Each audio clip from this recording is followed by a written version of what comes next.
पारुल 10 साल की एक बहुत ही मासूम लड़की थी। उसके सिर पर बाल नहीं उगते थे, इस कारण वो गंजी थी।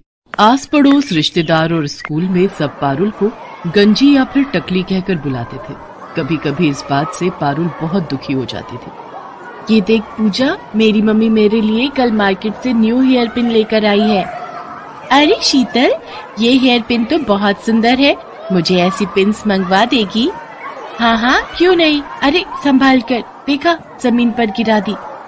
ओ गंजी, इधर आ। हाँ आती हूँ।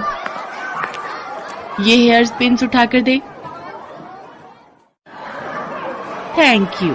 अच्छा, तुझे चाहिए तो तेरे लिए भी एक सेट मंगवा दूंगी। नहीं, मुझे नहीं चाहिए। तू भी पागल है शीतल, ये गंजी अपने सिर पर हेयर पिन्स कैसे लगाएगी? ये तो गंजी है, गंजी। अरे मैं तो भूल ही गई थी, ये तो गंजी खोपड़ी है। तभी वहाँ क्लास टीचर आ जाती है और सब बच्चे खड़े हो जाते हैं। गुड मॉर्निंग बच्चों, आज आप सबके लिए एक बहुत अच्छी न्यूज है। हमारे स्कूल में एक बहुत बड़े लेवल का फैशन शो होने जा रहा है, इसलिए आप सब भी उसकी तैयारी शुरू कर लें। वाह, फैशन शो! फिर तो मैं ही सबसे सुंदर दिखूंगी। यार शीतल, तू तो बहुत घमंडी है, हम भी तो सुंदर लग सकते हैं। तू अपने बारे में क्यों सोचती है? ये बात तेरी अच्छी नहीं है। अरे नहीं नहीं, मेरा वो मतलब नहीं था। तुम सब भी सुंदर बन जाना। पर मैं एक रिच फैमिली से बिलोंग करती हूँ, तो मेरे मॉम डैड तो मेरे लिए महंगी ड्रेस खरीद ही देंगे।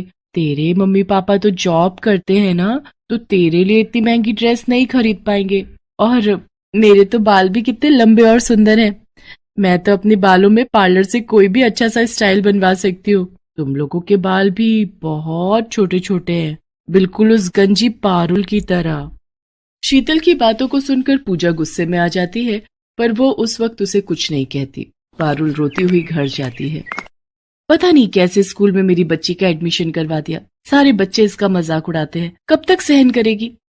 बड़ी मुश्किल से तो ये स्कूल मिला है, हमारे बजट में भी है। और फिर बच्चे हैं, बच्चों की तो आदत ही होती है एक दूसरे का मजाक उड़ाने की। पारुल बिटिया, हमें कभी भी किसी की बात का बुरा नहीं मानना चाहिए। अगर हम ऐसे ही हर किसी की बात का बुरा मानने लगे तो जीवन काटना बहुत मुश्किल हो जाएगा बच्चे।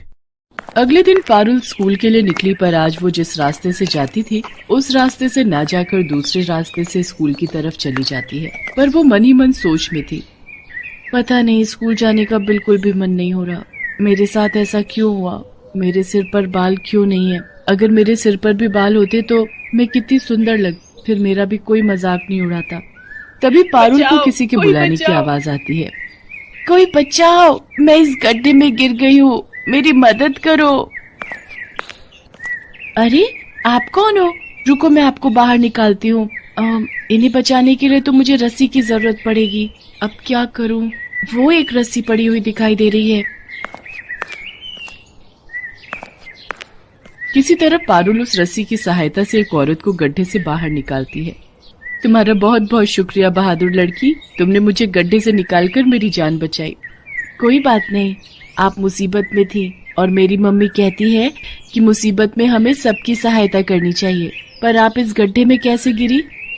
मेरा नाम सोफिया है, मैं एक जादूगरनी हूँ।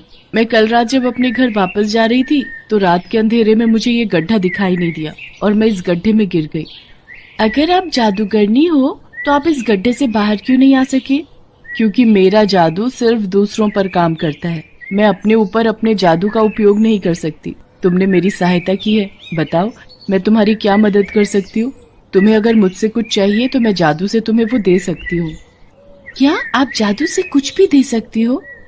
हाँ बिल्कुल, तुम मुझसे जो भी मांगोगी और मेरे बस में होगा तो मैं अवश्य दूंगी। क्या आप मेरे सिर पर बाल उगा सकते हो? सब मुझे गंजी कहकर बहुत चिढ़ाते हैं। मेरे स्कूल में फैशन शो होने वाला है। बस इतनी सी बात, अभी लो। जादूगरनी छड़ी घुमाए, सिर पर लंबे बाल आ जाए। और देखते ही देखते पारुल के सिर पर लंबे और सुंदर बाल आ जाते हैं। अब वो गंजी नहीं थी। पारुल, तुम्हारे सिर पर असली बाल है, ये बात किसी को मत बताना। जब समय आएगा तो सबको खुद पता चल जाएगा। अभी तुम सबसे यही कहना कि तुमने बालों के लिए एक विग खरीदा है। अब तुम स्कूल जाओ और कभी भी मेरी जरूरत हो तो 3 बार मुझे आवाज लगाना, मैं तुम्हारे सामने आ जाऊंगी। थैंक यू जादूगरनी आंटी, आप बहुत अच्छी हो।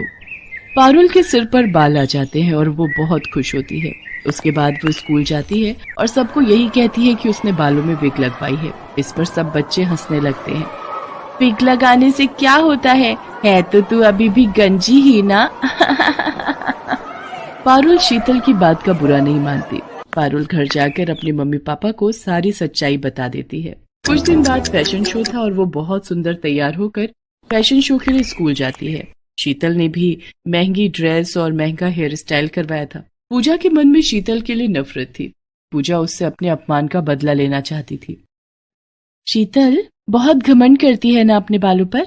आज मैं उसके बालों में ये गोंद चिपकाकर उसके सारे बाल खराब कर दूंगी ताकि वो फैशन शो में भाग ही ना ले पाए। शीतल, तेरे बाल तो बहुत सुंदर लग रहे हैं, पर बालों में जो ऊपर पिन लगी हुई है ना, मैं उसको ठीक कर दूं? लग रहा है वो नीचे गिरने वाली है। कहाँ गिर रही है? जरा ठीक से लगा दे। पूजा जानबूझकर अपने हाथों में पकड़ी हुई गोंद की डिब्बी शीतल के बालों में गिरा देती है। ओह सॉरी शीतल, मेरे हाथ में तो गोंद की शीशी थी, तुम्हारे सारे बालों में गिर गई है। मुझसे गलती हो गई, मैंने ये जानबूझकर नहीं किया। पूजा, थोड़ी देर में फैशन शो स्टार्ट होने वाला है। तुमने मेरे सारे बाल खराब कर दिए। मेरे सारे बाल चिपक गए हैं। देखो मैं कितनी गंदी लग रही हूँ। अब मैं क्या करूंगी? शीतल रोने लगती है। सब बच्चे फैशन शो के लिए नीचे हॉल में पहुंच जाते हैं। शीतल क्लास में बिल्कुल अकेली बैठी थी। तभी पारुल वहां आ जाती है। उसे सारी बात पता चलती है। तुम चिंता मत करो, मैं अभी जादूगरनी आंटी को बुलाती हूँ, वो तुम्हारे बाल बिल्कुल ठीक कर देंगी। पारुल जादूगरनी को आवाज लगाती है और वो वहां आ जाती है। पारुल, शीतल ने तो हमेशा तुम्हारा मजाक उड़ाया है, फिर भी तुम इसकी मदद करना चाहती हो, पर इसके लिए एक शर्त है। अगर मैं शीतल के बाल ठीक करूंगी तो बदले में तुम्हें फिर से गंजा होना पड़ेगा। जादूगरनी आंटी, कोई बात नहीं, आप मुझे फिर से गंजा कर दो, पर मेरी दोस्त के बाल ठीक कर दो। शीतल पारुल की सारी बातें सुन रही थी। इसका मतलब पारुल के बाल असली हैं? इसने विग नहीं पहना? मैंने पारुल से कितनी नफरत की, उसका कितना मजाक उड़ाया, पर ये मेरे लिए फिर से गंजी होने को तैयार है। सचमुच मैं कितनी बुरी हूँ। पारुल कितनी अच्छी है। जादूगरनी आंटी, आप ऐसा कुछ मत करना। आप पारुल को फिर से गंजा मत करो। मैं फैशन शो में हिस्सा नहीं लूंगी। आप मेरे बाल ऐसे ही रहने दो। चिंता मत करो शीतल, मैं तो पारुल की परीक्षा ले रही थी। मैं ऐसा कुछ नहीं करूंगी। मैं तुम्हें सीख देना चाहती थी। कभी भी किसी से ईर्ष्या मत करना। ईर्ष्या करना बुरी बात है। पारुल, तुम सचमुच बहुत संस्कारी बच्ची हो। तुम्हारे माता पिता ने तुम्हें बहुत अच्छे संस्कार दिए हैं, इसलिए मैं तुम्हारे कहने पर शीतल के बाल ठीक कर देती हूँ। जादूगरनी शीतल के बाल ठीक कर देती है। मुझे माफ कर दो पारुल, मैंने हमेशा तुम्हारा मजाक उड़ाया। मेरी अपनी दोस्त पूजा मेरे साथ गलत कर गई। मैं सबको बताऊंगी कि तुम बहुत अच्छी हो। पारुल, अब मैं चलती हूँ। अब मैं कुछ समय के लिए यहाँ से दूर जा रही हूँ, इसलिए मेरा तुमसे मिलना नहीं हो पाएगा। मैं जब भी वापस आऊंगी तो तुमसे जरूर मिलूंगी। पारुल और शीतल दोनों मिलकर फैशन शो में हिस्सा लेती हैं। शीतल सबको पारुल के बारे में बताती है। शीतल ने पूजा से बात करना बंद कर दिया था, क्योंकि पूजा ने जानबूझकर बहुत बड़ी गलती की थी। उस दिन से पारुल और शीतल दोनों अच्छी दोस्त बन जाते हैं। पारुल ने हमेशा दूसरों की मदद की, और जो दूसरों की मदद करता है हमेशा उसके साथ अच्छा ही होता है।